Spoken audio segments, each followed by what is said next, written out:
हमको क्वेश्चन दिया है, use elementary operations to reduce the following matrix A to triangular form and hence find rank of A. ये हमारे पास ए matrix दिया है, इसको क्या करना है, ट्रायंगुलर फॉर्म, ट्रायंगुलर फॉर्म मतलब इचेलन फॉर्म के अंदर कन्वर्ट करना है, फिर रैंक निकालना है। ठीक है, तो स्टार्ट करते हैं। तो देखो यार, इचेलन फॉर्म के अंदर हम क्या देखते हैं, कोशिश यही करते हैं कि नीचे वाला सभी क्या हो जाए, एलिमेंट जीरो हो जाए। ठीक है, तो क्या करते हैं, पहले रो 3 और रो 1 को एक्सचेंज कर देते हैं, क्योंकि यहाँ पे देखो 1 दिख रहा है और हम कोशिश क्या करते हैं कि 1 जो कोई भी एक नंबर है वो क्या रो 1 के अंदर दिखे। ठीक है, तो पहले क्या करते हैं, पहला ऑपरेशन करते हैं, जो रो 1 है उसको रो 3 से एक्सचेंज कर देते हैं, तो नया एक इक्विवेलेंट मैट्रिक्स मिलेगा ए के।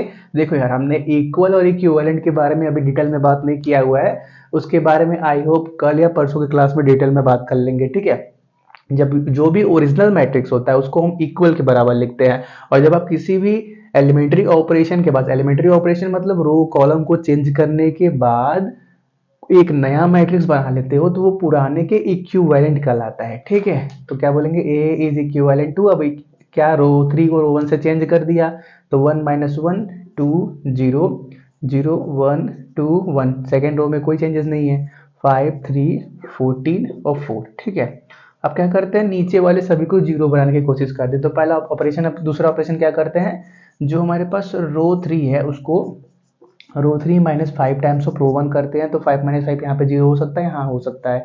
तो क्या मिलेगा हमारे पास, ए इज इक्विवेलेंट टू, पहले 1 माइनस 1 2 0 0 1 2 1, और क्या ये सब अभी ही सीख लो एलिमेंट्री ट्रांसफॉर्मेशन, क्योंकि जब हम next chapter solution of system of linear equation start करेंगे उसके अंदर पूरा यही भरा हुआ है। आपको क्या रैंक इजी क्या करना है, रैंक ही फाइंड करना है होमोजीनियस और नॉन होमोजीनियस मैट्रिक्स का। ठीक है, तो करो 5 माइनस 5 टाइम्स ऑफ रो 1, तो 5 माइनस 5 यहाँ पे जीरो हो गया। नेक्स्ट यहाँ पे 3 है, माइनस 5 टाइम्स ऑफ माइनस 1, तो क्या हो जाएगा, प्लस 5 हो जाएगा। तो क्या करेंगे, माइनस माइनस प्लस 5 हो गया, और 3 यहाँ पे है तो क्या हो जाएगा हमारे पास, माइनस के 2 के बराबर। नेक्स्ट यहाँ पे कितना है, 14 है, तो 14 माइनस 5 टाइम्स ऑफ रो 1, तो यहाँ पे 5 से मल्टीप्लाई करो, 5 टू ज़ा 10, तो 14 माइनस 10 कितना हो गया, 4 के बराबर। नेक्स्ट 4 यहाँ पे, 0 यहाँ पे, मतलब कोई मतलब नहीं है, 4 ही आने वाला है। अब चलो, अब क्या करते हैं, ये 0 बन गया, अब इसको 0 बनाने की कोशिश करते हैं, तो उसके लिए क्या करते हैं, जो रो 3 है आपका उसको रो 3 और 2 टाइम्स ऑफ रो 2 करते हैं। ठीक है, रो 3 के अंदर दो, कैसे बोलते हैं यार, हाँ ऐसे बोलते हैं कि रो 3 के अंदर क्या करो, रो 2 का डबल मल्टीपल ऐड करो। ठीक है, तो क्या मिलेगा हमारे पास, एक नया मैट्रिक्स मिलेगा जो इक्विवेलेंट होगा 1 माइनस 1 2 0 0 1 2 1। अब यहाँ पे तो जीरो है, जीरो जीरो कोई फर्क नहीं पड़ने वाला है। अब माइनस 2 है, यहाँ पे 2 से मल्टीप्लाई करो, प्लस 2 माइनस 2 प्लस 2 जीरो हो गया। अब यहाँ पे क्या है, 4 है, तो देखो यहाँ पे 4 रखेंगे प्लस 2 टाइम्स ऑफ, यहाँ पे भी 2, मतलब 2 2 जब 4 4 8 हो गया। नेक्स्ट, अब यहाँ पे 4 है और यहाँ पे 2 से मल्टीप्लाई करेंगे, तो 4 2 6 हो गया। चलो, अब देखो अब क्या करेंगे, इसको जीरो बनाने की कोशिश करेंगे। ठीक है, तो ऑपरेशन करेंगे रो 3 और रो 1 का, या रो 3 और रो 2 का। लेकिन एक बात देखो, अगर हम क्या करते हैं, तीसरे रो के साथ किसी भी दूसरे का ऑपरेशन करते हैं, तो यहाँ पे वाला जो जीरो है वो नॉन जीरो बन जाएगा, क्योंकि देखो इसके ऊपर ये 1 है, इसके ऊपर ये माइनस 1 है। अगर हम रो 3 और रो 2 का ऑपरेशन करते हैं तो यहाँ वाला जीरो क्या नॉन जीरो बन जाएगा। कैसे नॉन जीरो बन जाएगा, देख लो, हमारी कोशिश क्या है, 8 को जीरो बनाने की। तो हम क्या करेंगे, रो 3 के अंदर रो 3 माइनस 4 टाइम्स ऑफ रो 2 करेंगे। हाँ, 8 और यहाँ पे 4 टू 8 8, यहाँ पे जीरो हो जाएगा, यहाँ पे तो जीरो बन जाएगा, लेकिन यहाँ पे देखो जीरो माइनस 4 टाइम्स ऑफ 1, यहाँ पे माइनस के 4 जाने वाला है। हमारी कोशिश यही रहती है कि जो जीरो बन गई है इचेलन फॉर्म के अंदर वो एटलीस्ट हटे ना। तो हम अब ऑपरेशन अब और ऑपरेशन नहीं करेंगे, यहीं पे रोक देंगे, बोलेंगे here the equivalent matrix is in echelon form. Echelon form के अंदर वही होता है, मैक्सिमम जीरो बनाते रहो, यही बोला जाता है कि मैक्सिमम जीरो बनाते रहो, हर को जीरो बना नहीं देना है, जहां तक पॉसिबल है वहां तक बनाते रहो, जहां पॉसिबल नहीं है वहां पे रुक जाओ। ठीक है, तो क्या बोलेंगे, एक लाइन लिखना पड़ेगा, the last equivalent matrix is, the last equivalent matrix is in echelon form, और चलो लिख लोगे, हाँ चलो, the last equivalent matrix is in echelon form bracket लगा के, और in triangular form. Also the number of non zero row in last equivalent matrix is 3, number of non zero row in last equivalent matrix is 3, और echelon form का rank कैसे निकलता है, number of non zero row से, तो हम क्या बोलेंगे, therefore rank of A will be equal to 3। ठीक है, चलो इसको नोट करो। एक और क्वेश्चन है, उसकी बात कर लेते हैं, ठीक है, क्लियर। चलो आई होप ये क्वेश्चन क्लियर होगा, ज़्यादा कुछ करना नहीं है इसके अंदर, बस कोशिश यही करना कि नीचे वाले को नीचे वाले रो के अंदर मैक्सिमम जीरो बना दें। अगर सभी जीरो बन जा रहे हैं तो और अच्छी बात है, नहीं बन रहे हैं तो जहां तक पॉसिबल है वहां तक जाओ। ठीक है, एक दूसरा मैट्रिक्स बी नाम का मान लेते हैं, जिसके अंदर एलिमेंट क्या क्या है हमारे पास, 8 1 3 6। ठीक है, 8 1 3 6, और क्या, एक सेकेंड रुक जाओ यार, चेक किया जाए क्वेश्चन यही है कि कुछ और है। 8 1 3 6 0 3 2 2 -8 -1 -3 4, हाँ ठीक है, ये क्वेश्चन है। ठीक है, और फिर क्या, 0 3 0 3 2 2, नेक्स्ट -8 -1 -3 4। ठीक है, तो ये हमारे पास बी मैट्रिक्स है। इसको बी नाम से चेंज कर दो कि बी हमारे पास मैट्रिक्स है, उसके ऊपर एलिमेंट्री ऑपरेशन करके उसको ट्रायंगुलर फॉर्म मतलब इचेलन फॉर्म के अंदर कन्वर्ट करना है, फिर उसका रैंक भी निकालना है। ठीक है, तो पहले क्या करते हैं, इस बार कॉलम में चेंजेस करते हैं। ठीक है, जो हमारे पास कॉलम 1 है ना, उसमें क्या 1/8 से मल्टीप्लाई कर देते हैं। कॉलम 1 के अंदर 1/8 से मल्टीप्लाई कर देते हैं तो क्या मिलेगा, एक नया मैट्रिक्स जो बी के इक्विवेलेंट होगा। तो यहाँ पे 1/8 से मल्टीप्लाई करेंगे तो 1 हो जाने वाला है, और बाकी जगह कोई चेंजेस नहीं होगा। 1 3 6, यहाँ पे भी 0/8 मतलब 0 ही रहेगा, और -8/8 मतलब -1 हो जाएगा, और 3 2 2 -1 -3 4। ये मिल गया हमारे पास पहला एलिमेंट्री ऑपरेशन करने के बाद एक इक्विवेलेंट मैट्रिक्स। ठीक है, अब क्या करते हैं, रो 3 को देखो, यहाँ पे -1 है, यहाँ पे +1 है, तो रो 3 को आराम से 0 कर सकते हैं। हाँ कर सकते हैं, कैसे कर सकते हैं, इसको ऐड करके। ठीक है, वेट अ सेकेंड, चलो कंटिन्यू करते हैं।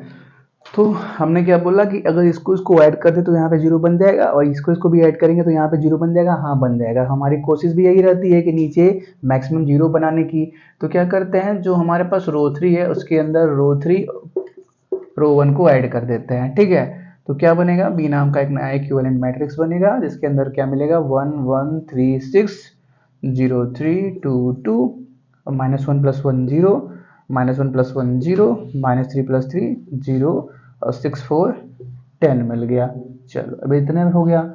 अब क्या कर सकते हैं, इस 10 को भी 0 बनाने की कोशिश कर सकते हैं, लेकिन हम करेंगे नहीं, क्योंकि अगर 10 को 0 बनाने की कोशिश करेंगे तो या तो इसके साथ ऑपरेट करेंगे या तो इसके साथ ऑपरेट करेंगे, लेकिन उस सिचुएशन में होगा क्या, ये जो 0 बने हुए हैं ये हट जाएंगे, ये नॉन जीरो बन जाएंगे। इसीलिए हम यहीं पे रुक जाएंगे, और क्या, number of non zero row count करेंगे। उससे पहले क्या बोल देंगे, द लास्ट क्या बोलते हैं, रिक्वायर्ड बोलते हैं, the last reduced matrix is in echelon form और in triangular form.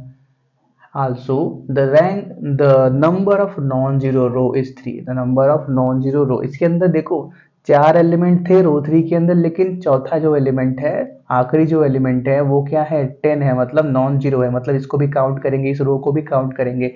The number of non zero row in B matrix is 3, therefore the rank of B will be equal to 3 के बराबर। ठीक है, चलो इसको भी नोट करो। अगला क्वेश्चन दिया है, so that rank of a matrix is greater than equal to the rank of every submatrix thereof. ठीक है, बोल क्या रहा है, so that the rank of a matrix, कोई भी एक मैट्रिक्स है उसका रैंक उसके सब मैट्रिक्स के रैंक के या तो बराबर होगा या तो ज्यादा होगा, ये बात प्रूफ करना है। ठीक है, तो क्या करते हैं, स्टार्ट करते हैं। मान लेते हैं लेट ए नाम का एक मैट्रिक्स है, let A be a matrix, और एक बी नाम का इसका सब मैट्रिक्स बना लेते हैं, एंड बी इट्स सब मैट्रिक्स। ठीक है, बी क्या इसका सब मैट्रिक्स है। ठीक है, अब क्या करते हैं, बी का रैंक कुछ मान लेते हैं। ठीक है, सच दैट एक सेकेंड रुको, मार्कर को चेंज कर दिया जाए, सच दैट रैंक ऑफ जो बी है, रैंक ऑफ जो बी है वो कुछ आर के बराबर मान लेते हैं। अब बताओ ये आर क्या डिनोट कर रहा है, अगर हम इचेलन फॉर्म की बात ना करें, इचेलन फॉर्म में क्योंकि number of non zero row से बात चलती है, हम डिटरमिनेंट रूल के बारे में बात कर रहे हैं। इसके अंदर मान लेते हैं एक बी नाम का मैट्रिक्स था जिसका हमने डिटरमिनेंट निकाला, उसका ऑर्डर कुछ आर क्रॉस आर था। डिटरमिनेंट सिर्फ स्क्वायर का निकलता है, स्क्वायर मैट्रिक्स का, इसलिए यहाँ पे जो होता है वहां पे ये भी होता है, और ये जीरो के बराबर नहीं हुआ तो यही आर क्या बन जाता है, उसका रैंक बन जाता है। तो ये आर का डिनोट कर रहा है, उस मैट्रिक्स का ऑर्डर डिनोट कर रहा है। ऑर्डर डिनोट कर रहा है मतलब क्या, उसके रो और कॉलम के बारे में बातें कर रहा है। क्योंकि आर का वैल्यू हम जीरो नहीं ले सकते, क्यों नहीं ले सकते, क्योंकि आर का वैल्यू जीरो ले लोगे तो ये क्या बन जाएगा, जीरो मैट्रिक्स बन जाएगा। आर का वैल्यू जीरो मतलब जीरो क्रॉस जीरो मतलब क्या, जीरो मैट्रिक्स बन जाएगा। और जीरो मैट्रिक्स मतलब कुछ नहीं, जीरो जीरो क्रॉस जीरो का मतलब क्या होता है कि वो मैट्रिक्स एग्जिस्ट ही नहीं करता, तो उसके बारे में हम बात नहीं करेंगे। आर का वैल्यू पॉजिटिव इंटीजर्स पे बात करेंगे, 1 2 3 4, जिसके अंदर कुछ एलिमेंट आ सकते हैं। जैसे हम क्या करें, आर का वैल्यू 1 ले लेंगे तो मैट्रिक्स कैसा दिखेगा आपको, कुछ ऐसा दिखेगा। आर का वैल्यू 2 ले लेंगे तो मैट्रिक्स कैसा दिखेगा आपका, कुछ ऐसा दिखेगा। आर का वैल्यू 3 ले लेंगे तो 3 क्रॉस 3 का दिखेगा। मतलब हम पॉजिटिव वैल्यू के ऊपर बात करेंगे, ठीक है। क्योंकि हमने क्या बोला, रैंक ऑफ बी आर है, ठीक है। क्या बोलेंगे, since rank of B is equal to R, therefore B has at least one non zero determinant. इसका मतलब क्या, क्योंकि बी का रैंक आर आ चुका है तो बी मैट्रिक्स के अंदर कम से कम एक ऐसा नॉन जीरो डिटरमिनेंट, नहीं माइनर लिखो, माइनर अच्छा वर्ड है, क्योंकि माइनर के बारे में हमने बात किया था जब रैंक ऑफ मैट्रिक्स का दूसरा साथ क्लास लिया था, कि ये हमारे पास मैट्रिक्स है, हम क्या करेंगे, इसका डिटरमिनेंट निकालेंगे, जिसकी हेल्प से क्या होगा, हम चेक करेंगे कि वो किस ऑर्डर के लिए जीरो हो रहा है, नहीं हो रहा है। और हम माइनर कैसे निकालते हैं, किसी भी एक रो एक कॉलम को छोड़ के निकालते हैं। तो जो एक कॉलम एक रो को छोड़ दिया तो जो बचता है, ये एक कॉलम एक रो को छोड़ दिया तो यहाँ पे जो बचता है वही क्या, छोटा सा हिस्सा है इस बड़े से मैट्रिक्स का। तो वो छोटा सा हिस्सा क्या बन जाता है, सब मैट्रिक्स बन जाता है, जिसको हमने माइनर से डिनोट किया था। तो क्योंकि बी का रैंक आर आ चुका है तो बी के अंदर कम से कम एक ऐसा रो होगा जिसके एलिमेंट क्या हो, नॉन जीरो हो। माइनर से उसको हम क्या बोल देते हैं, कैपिटल एम से डिनोट कर देते हैं। वो जो माइनर का वैल्यू होगा उसको हम कैपिटल एम से डिनोट कर देते हैं, ठीक है। चल अब आगे बढ़ते हैं। क्योंकि बी क्या है, ए का सब मैट्रिक्स है, बी क्या है, ए का सब मैट्रिक्स है, तो जो माइनर एम का है वही माइनर, सॉरी, जो बी का माइनर यम निकला है वही तो ए का भी होगा। हम क्या बोलेंगे, since B is the sub matrix of A, therefore M is also a minor of A. मतलब क्या, जो माइनर आपने बी के लिए निकाला था वो तो ए के अंदर भी होगा। बी क्या है, ए का छोटा सा पार्ट है, तो जो चीजें बी के अंदर मिल रही हैं वही आपको ए के अंदर भी मिलेंगी। They implies that A has at least one r rowed non zero minor is present, ठीक है। जो बात हमने यहाँ पे बोला था, क्योंकि बी का रैंक आर है तो बी के अंदर कम से कम एक ऐसा नॉन जीरो माइनर होना चाहिए जो एग्जिस्ट करता हो, जिसको हमने यम से डिनोट किया था। फिर क्या बोला, क्योंकि बी क्या ए का सब मैट्रिक्स है तो यम क्या होगा, ए का भी माइनर होगा। ए का माइनर होगा तो फिर यही बात फिर से बोल देते हैं जो बी के लिए बोला था, कि ए के अंदर कम से कम एक ऐसा आर रोड, आर मतलब जिसका ऑर्डर आर हो, नॉन जीरो माइनर प्रेजेंट होना चाहिए, ठीक है। सच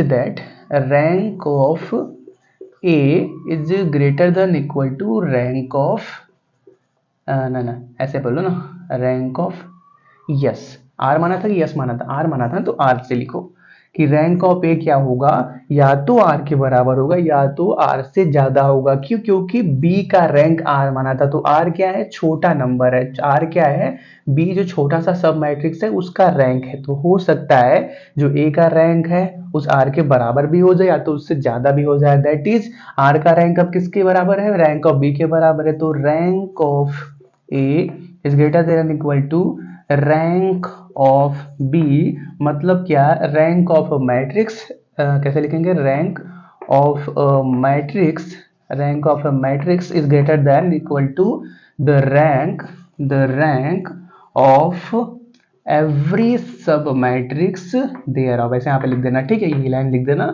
ये बात प्रूफ हो गया, ठीक है। चलो इसको नोट करो। तो ए क्या है, एक 4x4 का आइडेंटिटी मैट्रिक्स है, ठीक है। तो देखो यार, हमको क्या करना है, इसका रैंक फाइंड करना है। तो पहला तरीका क्या है, डिटरमिनेंट रूल। तो डिटरमिनेंट रूल को रहने देते हैं, क्योंकि ये 4x4 का मैट्रिक्स है, क्योंकि 4x4 के मैट्रिक्स का डिटरमिनेंट निकालना अभी हमने सीखा नहीं है, ठीक है। जब हमारे सिलेबस में आएगा तो देखेंगे। फिलहाल हम क्या करते हैं, एचेलन फॉर्म से इस मैट्रिक्स का रैंक निकालते हैं। तो एचेलन फॉर्म क्या बोलता है कि आप क्या करो, एलिमेंट्स को ऐसे अरेंज करो कि आपके पास मैक्सिमम 0 आ जाए, ठीक है। तो हमारे पास कितने रो है, 4 रो है। तो हम क्या करेंगे, एलिमेंट्स को ऐसे अरेंज करेंगे कि मैक्सिमम जगह 0 हो जाए। उसके बाद जितने भी number of non zero elements बचते हैं, मतलब नंबर ऑफ नॉन जीरो रो बचते हैं, वही क्या उस मैट्रिक्स का रैंक हो जाएगा। तो देखो यार, यहाँ पे 1 है, रो 1 के अंदर 1 है, बाकी 0 है, ठीक है। तो अगर 1 को, मतलब रो 1 को हम किसी भी दूसरे रो के साथ ऑपरेट करेंगे, मान लेते हैं क्या, हमने रो 1 को क्या किया, रो 1 प्लस रो 2 किया, तो यहाँ पे 1 पे कोई फर्क पड़ेगा, कुछ नहीं पड़ेगा। 1 प्लस 0, यहाँ पे 1 ही रहने वाला है, होगा क्या, 0 प्लस 1, यहाँ पे 1 हो जाएगा, 1 1 हो जाएगा। लेकिन हमको क्या करना है, 0 बनाना है, 0 हटाना नहीं है, इसलिए हम रो 1 रो 2 को ऑपरेट नहीं करेंगे। ऐसे ही हम रो 1 और रो 3 को भी ऑपरेट नहीं कर सकते। क्यों नहीं कर सकते, क्योंकि हम जब ऐसा करेंगे तो 1 प्लस 0 1 हो गया, 0 0 0 ही रहेगा। लेकिन यहाँ पे 0 प्लस 1, यहाँ पे 1 हो गया, तो यहाँ पे 0 है, 0 को 1 क्यों बनाएंगे, नहीं बनाएंगे, ठीक है। वैसे ही 1 को 4 के साथ भी ऑपरेट नहीं कर सकते।